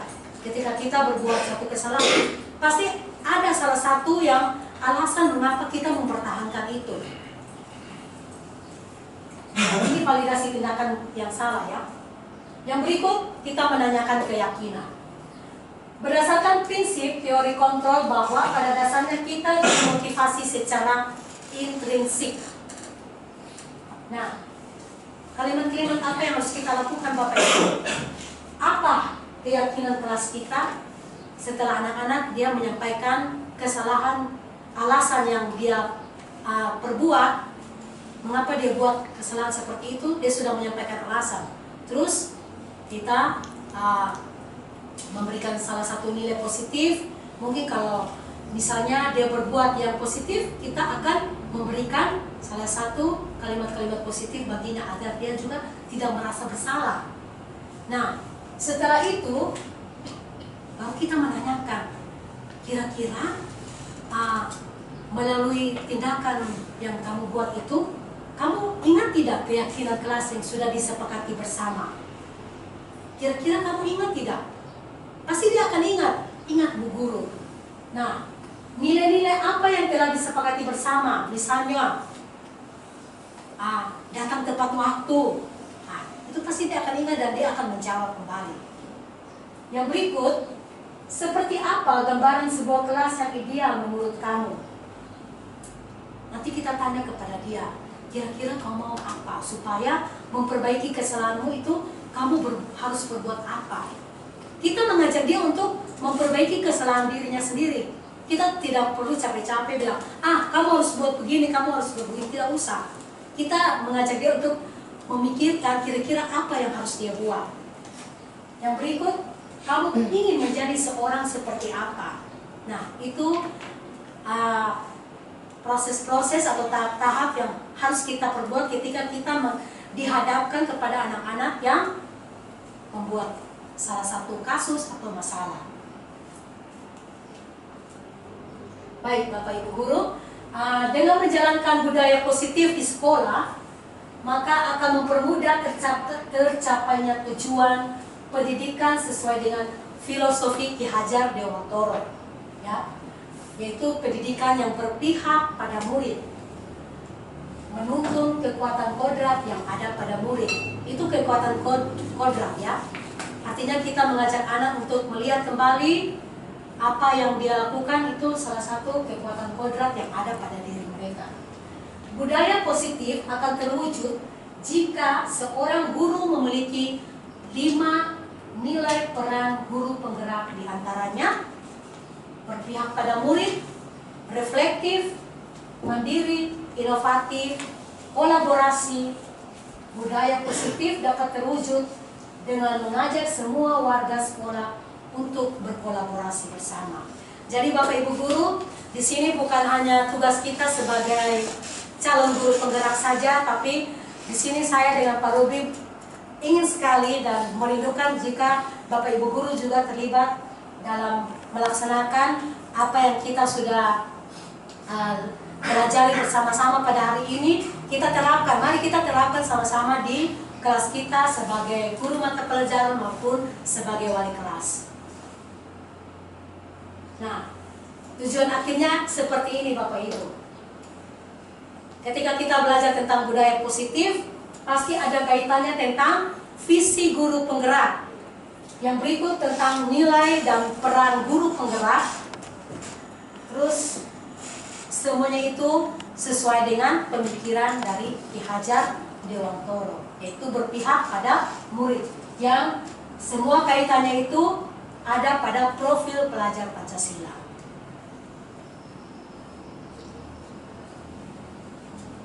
Oke, sekian pemaparan dari saya dengan Pak Robi. Terima kasih. Kalau ada pertanyaan nanti pada sesi yang berikut, mari Bapak Ibu Guru, saya mengajak kita untuk melihat sedikit contoh segitiga restitusi dari penerapan video pembelajaran dari Pak Robi. Terima kasih.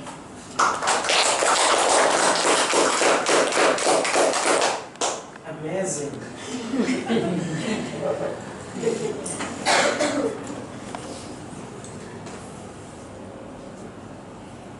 Aku ini bisa pula tapi hanya karena network ada bermasalah jadi suaranya tidak pecah. Jadi kenapa? Iya.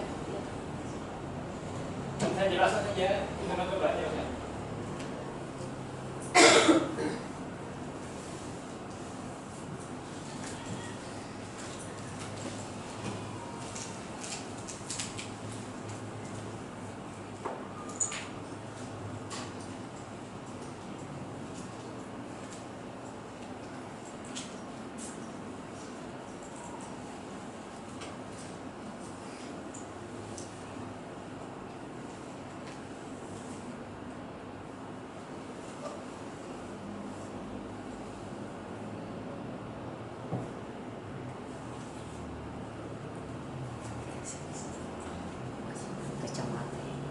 Suaranya percaya tidak dengan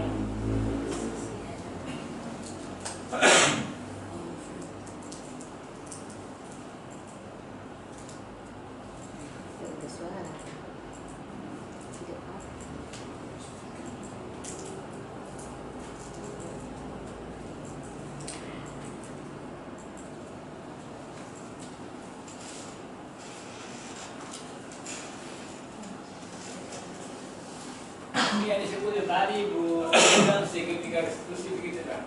Nah ini dia punya kasusnya. Saya ada ambil kasus itu kasus yang pertama itu karena saya guru olahraga. Yang pertama itu saya ambil kasusnya pada saat jam olahraga ada siswa pergi duduk di kantin dan makan.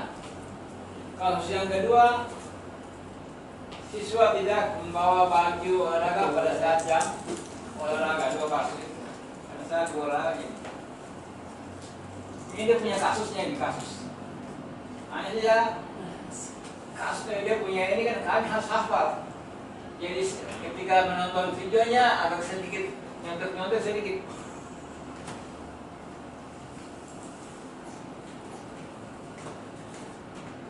Kata siswa yang sama itu yang pertama nih sebenarnya mereka tidak bermasalah sih, tapi ini hanya sebagai contoh.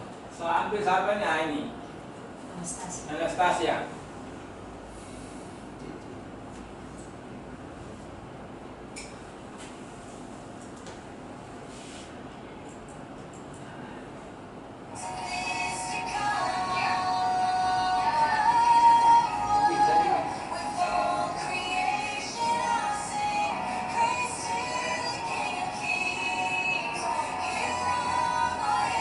Kalau pakai ini kedengaran suaranya, tapi karena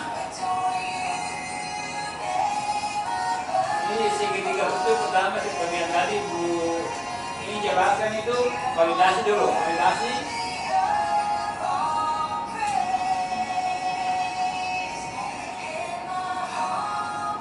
Kalau Bapak Ibu mau dengar suara lebih jelas, nanti dulu di YouTube. Tapi ini harus video ini harus dimasukkan di YouTube dan dimasukkan juga di PM.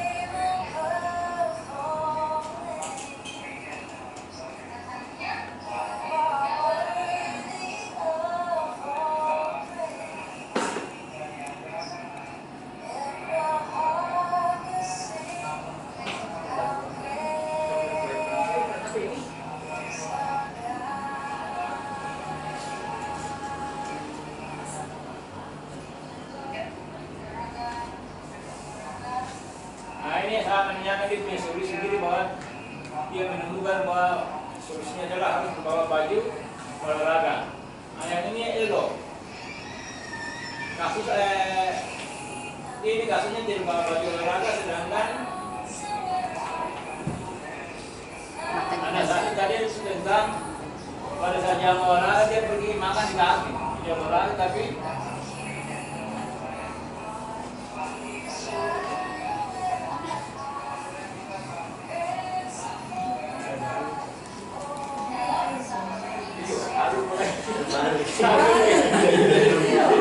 lalu yang punya dalam itu kata itu kan ada bambang dan pokok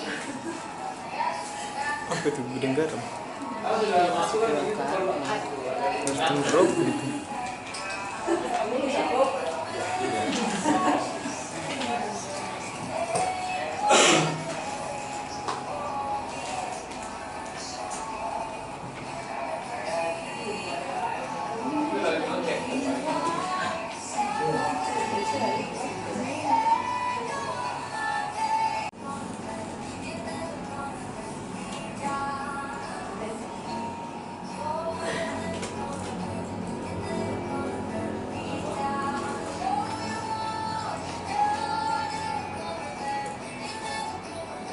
Itu musik dari mana?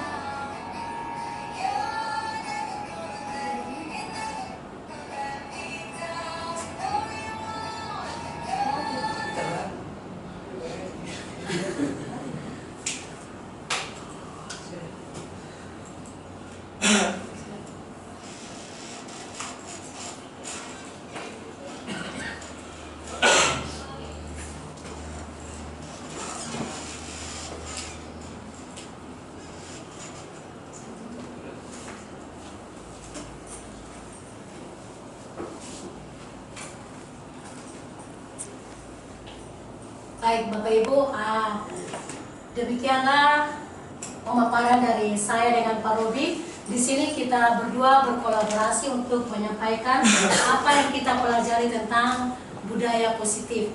Jadi ini bentuk dari aksi nyata kita. Nah, pesan dari kita mungkin salah satu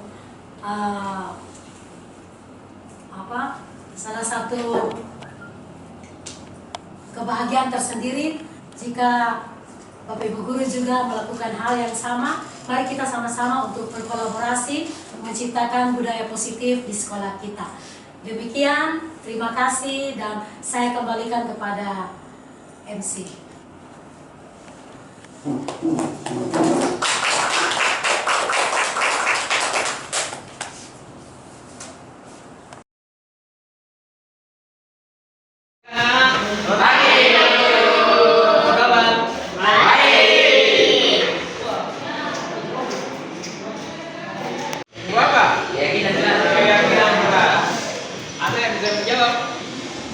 Perbedaan antara keyakinan keras dengan peraturan keras.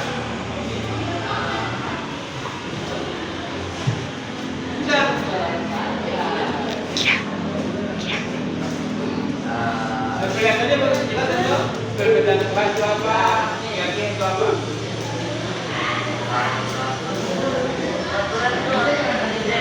Peraturan itu yang dikasih dari Pak Guru memang, tapi kalau keyakinan itu yang belum disertakan itu ada di bawah. Ya, peraturan itu dibuat oleh sekolah atau bapak ibu guru, dan itu pasti menjadi sebuah kebiasaan yang harus kalian merasa takut, harus kalian buat ikuti. Padahal dalam hatimu bahwa apa yang kadang dibuat oleh guru itu salah, tetapi karena itu adalah aturan, jadi kalian ikuti saja. Kalau keyakinan itu sesuatu yang disepakati oleh guru dan siswa, dan itu harus menjadi sebuah keyakinan untuk kalian boleh laksanakan. Ya, untuk itu mari kita membuat peraturan dulu. Peraturan nanti Pak Guru akan bagi yang namanya stiker note ini. Pak Guru bagi masing-masing. Masing-masing dan masing-masing tulis di sini.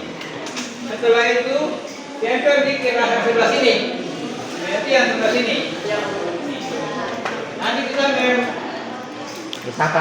pisahkan bahwa yang mana termasuk hormat seperti yang tadi kita jelaskan itu sudah.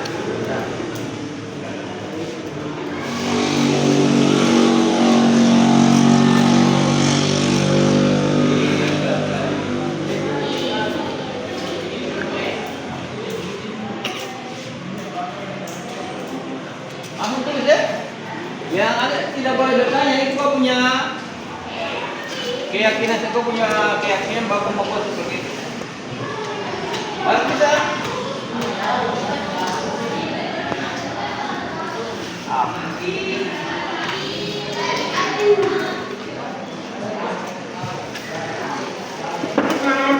Langsung tulis, kalau sudah bisa kumpul ke depan.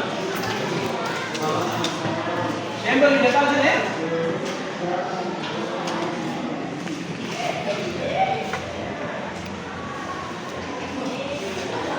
Ya.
Sekarang kalian sudah menulis semua, kalian punya peraturan yang harus kita bahas bersama. Untuk itu, Pak Guru minta salah satu orang datang ke depan untuk membaca salah satu. Saya. Maju. Saya suruh maju. Sisi. Baca bisa baca semuanya langsung ya, supaya kita bisa dengarkan.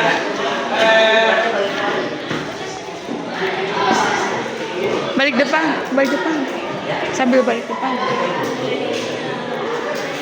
Jadi salah satu yang kami itu ada bilang hargai Bapak Ibu guru saat menjelaskan pelajaran di depan. Ya, itu berarti dia masuk di dalam kategori Menghormati. Itu tadi bergerak. Ini ada.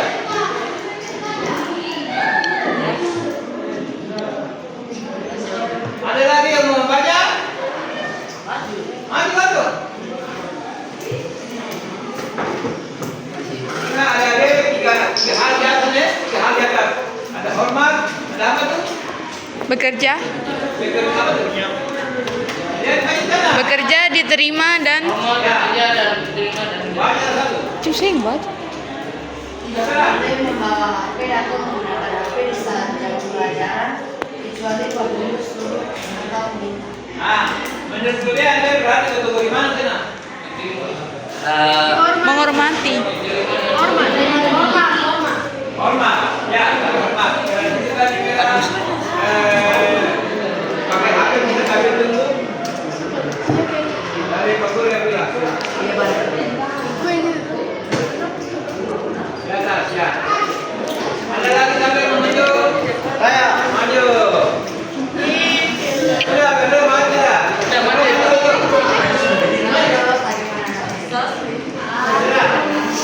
Maju mana? Sesuai dengan yang pertama itu hormat. Bekerja, diterima. Kalau berkelompok, Pak Guru yang dan kalau mau bertanya angkat tangan. Ada di Menghormati. bekerja, hormat dong. Menghormati. Hormat kan? Iya. Hormati. Ya. Dengarkan. Ada lagi? Yang mau maju? Pilih yang ke. Wah. Ini mana?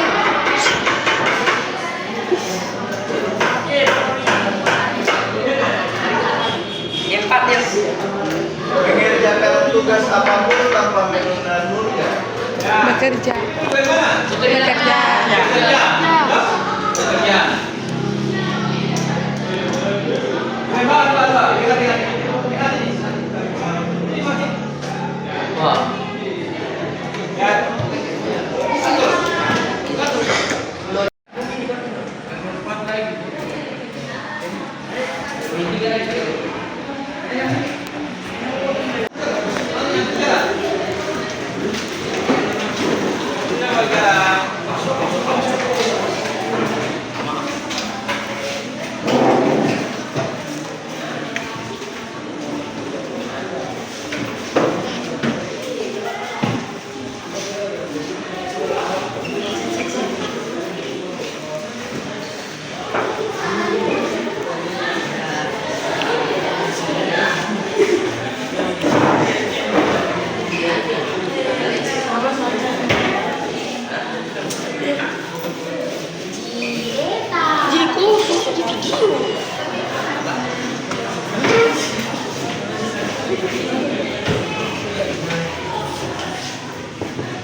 sudah jam istirahat. Ini juga termasuk menghormati.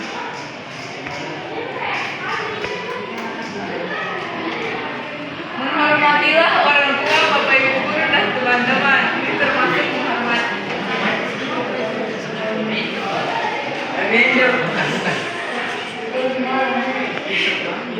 Beri salam kepada guru ketika guru pelajaran masuk untuk mengajar. Menghormati.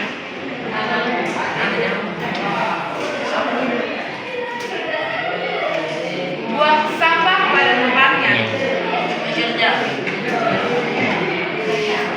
Bekerja. Termasuk bekerja. Piket sesuai jadwal termasuk bekerja.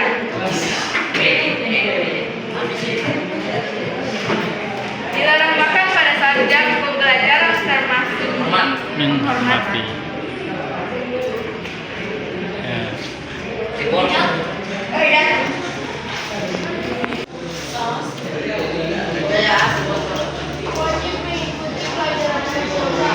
Wajib mengikuti pelajaran PJOK. Terima dan memiliki. Itu kan ada keyakinan terima dan memiliki.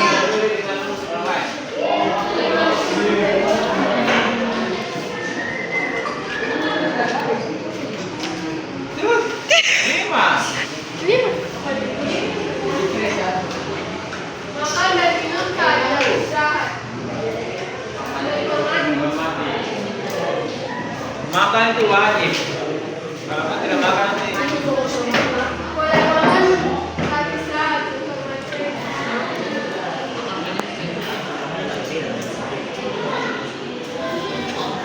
Tidak boleh mengganggu teman pada saat jam pelajaran. itu apa?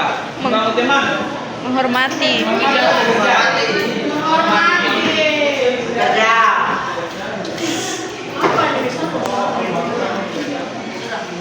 Masih habis.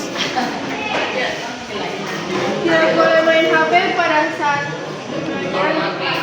apa itu? Menghormati.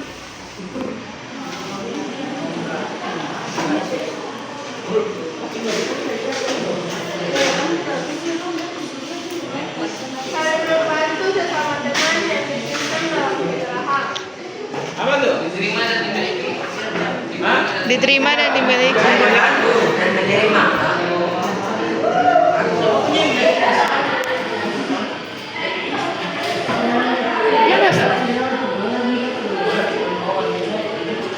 Selalu membawa pakaian olahraga di saat jam. Itu bekerja. Kerja. Bekerja. Kantor. Ya. Demikianlah keyakinan perbuatan keyakinan kelas. Semoga keyakinan ini menjadikan kelas kalian sebagai kelas yang baik. Banyak. Pelakuan yang terpenting. Setuju? Setuju. Tepuk tangan untuk semua.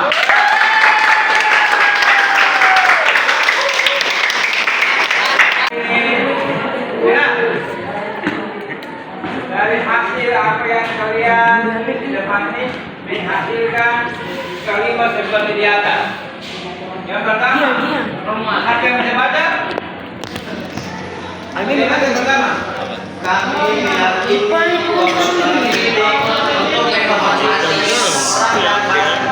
milik orang lain.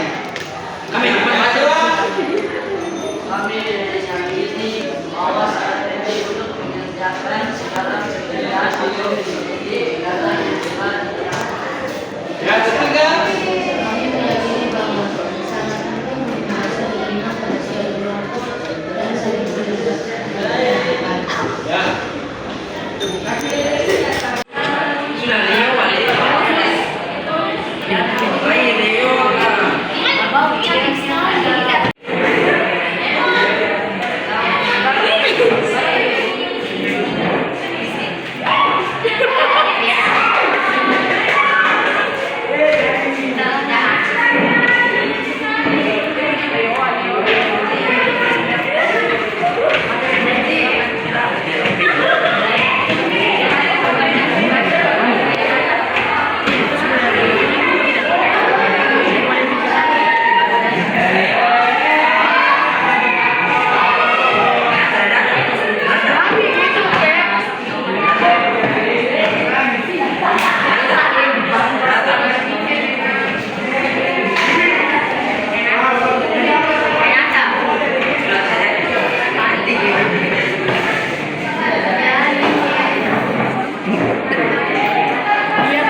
Ini demi kan